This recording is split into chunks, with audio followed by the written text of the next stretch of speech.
নমস্কার বন্ধুরা, মনীষার হেসেলে আপনাদের সবাইকে স্বাগত। আজ নিয়ে চলে এসেছি দুধ পুলি পিঠার রেসিপি নিয়ে। এই রেসিপিটি ছোট থেকে বড় সকলেরই প্রায় প্রিয় একটি পিঠে।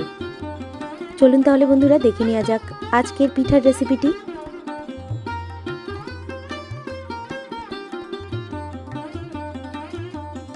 পিঠার পুর বানানোর জন্য প্রথমে নারকেলটাকে কুড়িয়ে নিয়েছি। এরপর পিঠার পুরটাকে তৈরি করে নেব। তার জন্য কড়াইয়ের মধ্যে কোরানো নারকেলটাকে দিয়ে দিলাম আর দিয়ে দিয়েছি 1 কাপ পরিমাণ চিনি।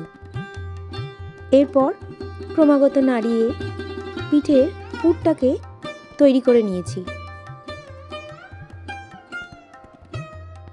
এরপর কড়াইয়ের মধ্যে দিয়ে দিলাম 1 কাপ পরিমাণ জল আর 1 চামচ পরিমাণ লবণ। 2 বড় কাপ পরিমাণ আতপ চালের গুঁড়ো দেওয়ার পর খুন্তি দিয়ে ক্রমাগত নাড়িয়ে এইভাবে একটি মন্ড বানিয়ে নিয়েছি। আর এই মন্ডটা থেকে ছোট ছোট ডো কেটে নিয়েছি। এরপর সমস্ত পিঠেগুলোকে একে একে তৈরি করে নিয়েছি। এই পিঠাকে আমরা পুলি পিঠাও বলে থাকি।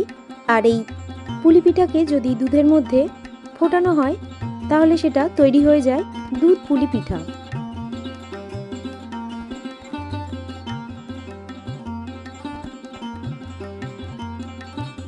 এইভাবে পুরগুলোকে ভরে নিয়ে সমস্ত পিঠা বা পিঠেগুলোকে তৈরি করে রেডি করে নিয়েছি। এরপর আমি আমার পছন্দ মতো ডিজাইন দিয়ে পিঠেটাকে গড়ে নিয়েছি। আপনারা ইচ্ছে করলে আপনাদের পছন্দ মতো ডিজাইন দিয়ে পিঠেটাকে গড়ে নিতে পারেন।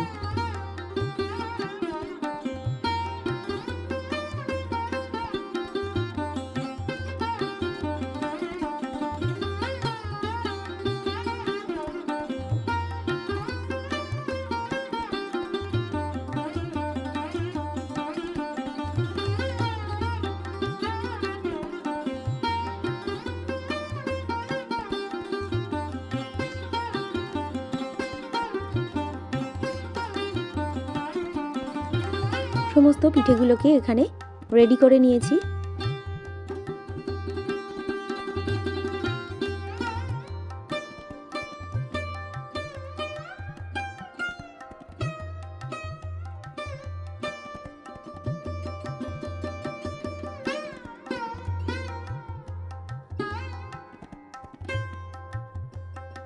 যেহেতু এটা দুধ পুলি তাই দুধটাকে জাল দিয়ে নেব বা ফুটিয়ে নেব। তার জন্য কড়াইয়ের মধ্যে দিয়ে দিলাম 1/2 লিটার পরিমাণ দুধ। আর দুধটা একটু গরম হয়ে আসলে দিয়ে দিলাম 1 বড় চামচ পরিমাণ মিল্ক পাউডার।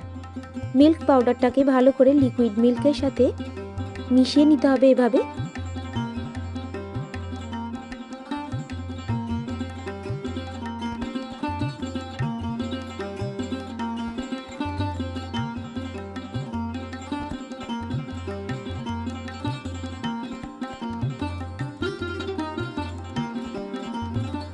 দিয়ে দিলাম 1 ছোট কাপ পরিমাণ চিনি।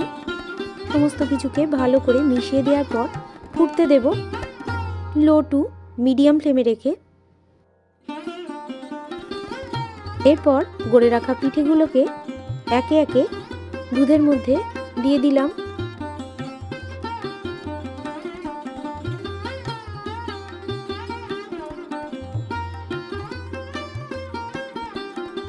ঢাকা চাপা দিয়ে ফুটতে দেব লো টু মিডিয়াম ফ্লেমে রেখে। ঢাকাটা খুললেই তৈরি হয়ে গেল আজকের রেসিপি দুধ পুলি। পরিবেশনের জন্য একেবারে প্রস্তুত। অন্যান্য রেসিপির মতো আজকের রেসিপিটি যদি আপনাদের ভালো লেগে থাকে বন্ধুরা, অবশ্যই আমার এই ছোট্ট চ্যানেলকে এগিয়ে যেতে সাহায্য করবেন। লাইক করবেন, কমেন্ট করবেন, শেয়ার করবেন। আর চ্যানেলে নতুন কোনো বন্ধু হয়ে থাকলে চ্যানেলটিকে সাবস্ক্রাইব করে পাশে থাকবেন।